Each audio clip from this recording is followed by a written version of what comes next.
Let's have one more property of a T1 space.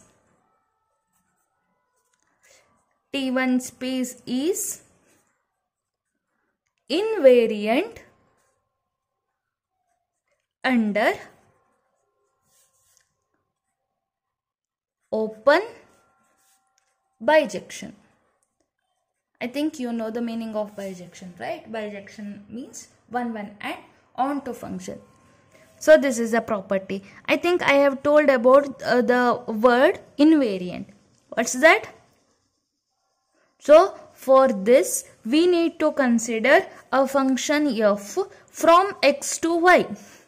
Whenever x is a T1 space, then y also will become T1 space for the function f. If f is open map and 1, 1 function and onto function. Okay. So to prove this, you need to consider the statement like this will become the hypothesis f from x to y. You need to consider, okay, is open is given 1, 1, 1, 1 and onto, then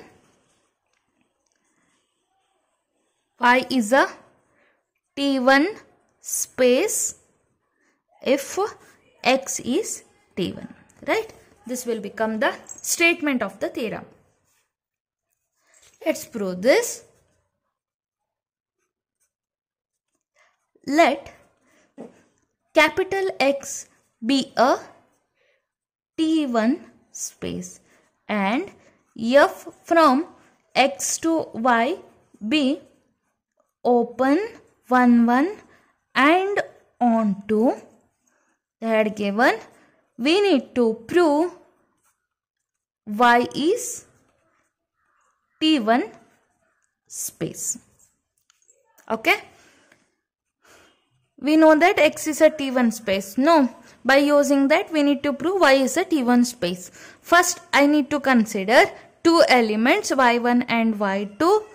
These two are the distinct elements of y because we need to prove y is a T1 space, right? So we need to consider two elements from capital Y.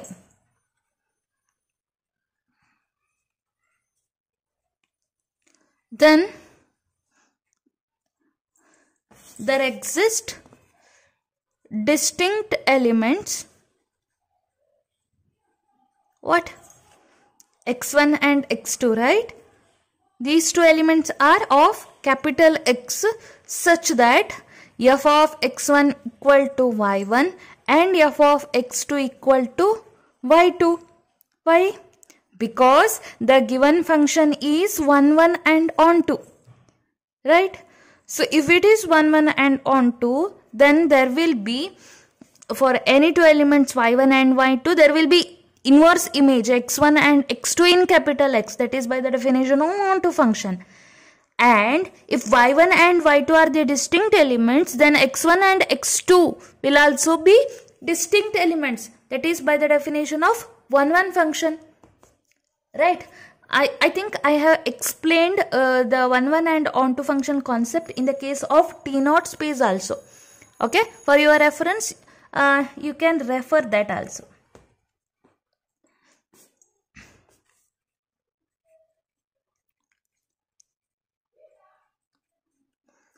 As you know, here we got two distinct elements, x1 and x2 belong to capital X. X is a T1 space, right? So we can apply the definition of T1 space for the elements of capital X. Therefore, there exist open sets G and H in capital X such that x1 belong to G, x2 belong to H, x1 doesn't belong to H and x2 doesn't belong to G. This implies f of x1 is what? y1, right? So y1, x1 doesn't belong to H. So f of x1 doesn't belong to f of H, right? Yeah. Similarly, x1 belong to G. So f of x1 belong to f of G. But f of x1 is y1. Similarly, x2 belong to h, so f of x2 belong to f of h, but f of x2 is what? y2. Similarly, x2 doesn't belong to g implies f of x2 doesn't belong to f of g. F of x2 is y2, okay? Yeah. Now, given that f from x to y is open map, right?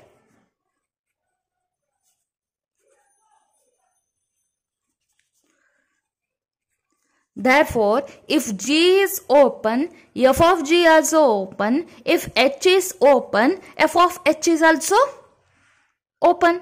That is by the definition of open map that we have already learned.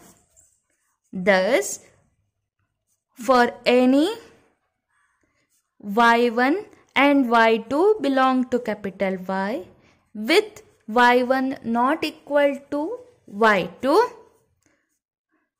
there exist open sets f of G and f of H in capital Y such that y1 belong to f of G, y2 belong to f of H, y1 doesn't belong to f of H, and y2 doesn't belong to f of G. Therefore, Y is a T1. Y is a T1 space. This proves the theorem. Okay? Like this we can easily